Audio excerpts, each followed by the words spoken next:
Hey everyone, and welcome back to another video. In this video, I'm going to show you how to connect Venmo with the Grubhub app. Now, this video is going to be particularly useful for individuals. Let's say that you want to go ahead and connect Venmo with the Grubhub app. How do you actually go ahead about doing so? Now, this video is going to be short, sweet, and simple, guys. There's not going to be a lot of steps involved.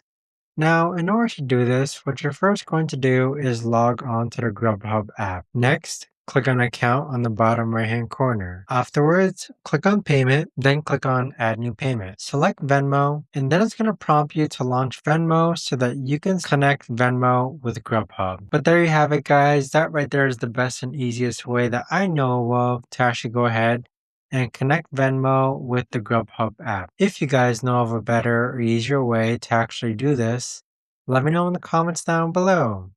I would love to know. Thanks so much for watching everyone, and I'll see you guys all in the next video.